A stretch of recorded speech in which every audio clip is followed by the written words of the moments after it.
What's up, guys? Eric here from MajorLeagueTrading.com with tonight's free video. And we got a couple things to look at, a couple nice trades on the day here.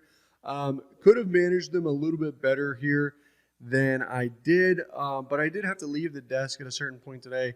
And I just put trails in, protective trails, and they ultimately ended up coming down and getting taken out here before the rest of the move ultimately ended up happening. But with that, we had a couple of ideas here coming in from yesterday, and then ultimately what ends up happening here with CPI this morning is we get this massive move. You can see first thing here, 8:30. This is the first thing that my eyes are drawn to, at least on the chart.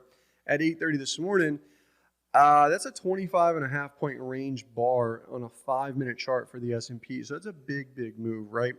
Now, we ultimately, end up holding this level, this area in which we were when that, initially came out. So overall, it held on the day from where it started at initially, but it didn't hold the opening print here today. It was actually fairly weak coming out of the S&Ps. Now, if you look at the NASDAQ, though, that tells a little bit of a different story. So in the pre-market session, and also what was included in the morning write-up, which if you guys don't know what that is, that's where I write out my daily plan. That's where I give out the levels, like this 358 quarter level.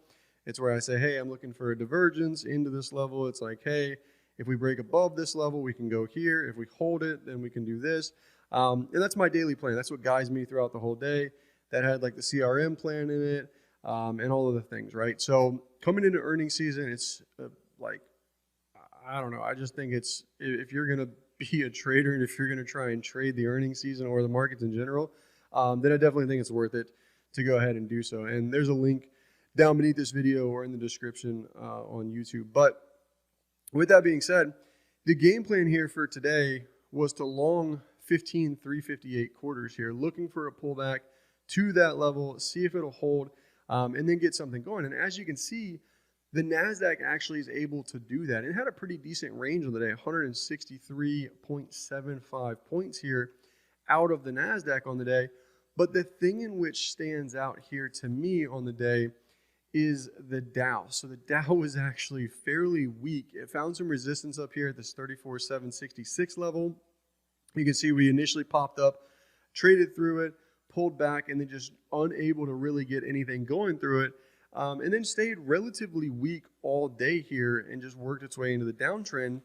And kind of similar action here out of the Russell, which was, again, something we've been talking about for the past couple of days here, where we'd eventually start to see some Russell weakness and some NASDAQ strength as that pair kind of, started to unfold here. So it's good to see that that's definitely the case here and kind of taken hold a little bit. So the real question becomes is, okay, now can we still continue to buy the NASDAQ up? And I think the answer is yes, but I like some individual names for that. So for me, today, one of those here was Nvidia.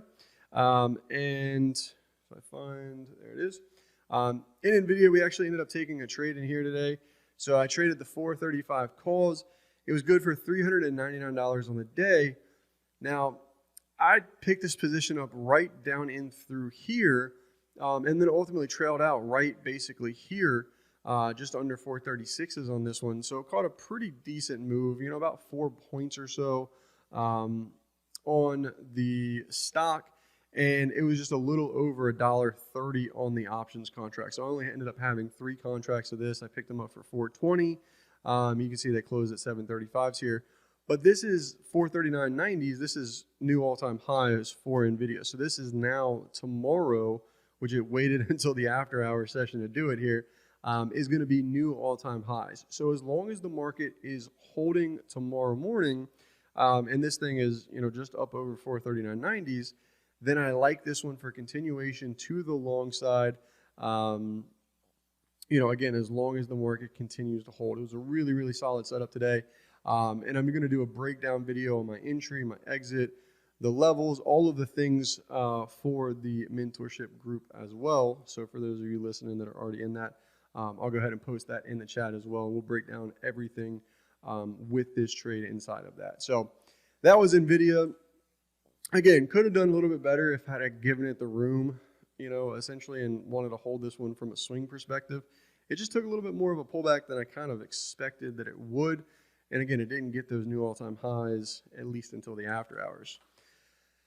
The next one on the list that I traded today was CRM here. CRM, we talked about this one in the video last night. We were holding a little bit of a swing position here. That was good for 445 bucks on the day. Makes up for essentially the loss from yesterday on the day trade, and that's essentially it. Just ultimately ends up being a wash there.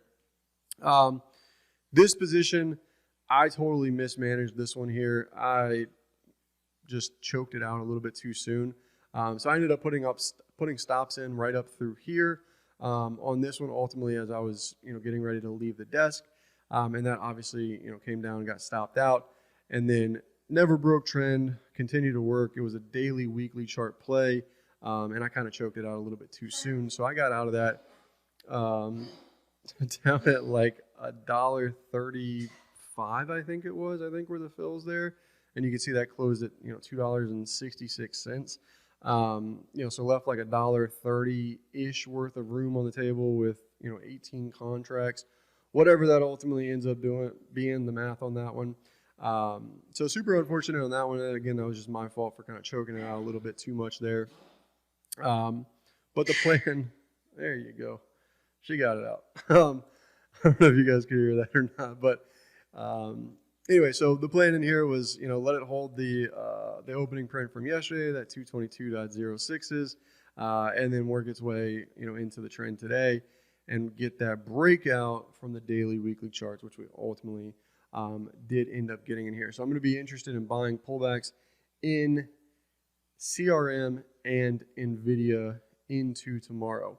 Now, another one that was a preferred watch here earlier on the week and now finally gets the breakout when I'm not really paying as much attention to it is Meta. So Meta now is at $309, nice 3.7% move here out of this one on the day.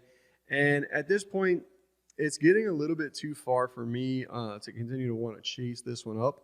But anything that kind of comes through with this one on the next pullback, if the market is unable to hold this and this thing can then pull back and we can get some more data going, then I am obviously going to be interested in this one. For the continuation here, it's, like I said, getting a little bit too extended at the moment for my liking. But anyways, that's what I've got here for this video. I feel like there was a lot of things to watch this morning, potentially a lot of things to do. But ultimately, kind of similar to yesterday, there was only, a few of those names that ended up moving.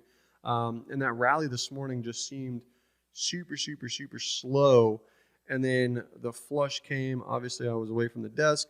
We found that support. And then what looks to be, I wasn't watching it, but what looks to be just a super slow grind back up in the afternoon session. So that kind of makes sense here with, the CPI news this morning. And then also the start of earnings, kind of kicking off a little bit more tomorrow in that. So anyways, that's what I've got for you guys in tonight's free video. Take care. Hope it helps. And I will see you guys on the next one. Peace.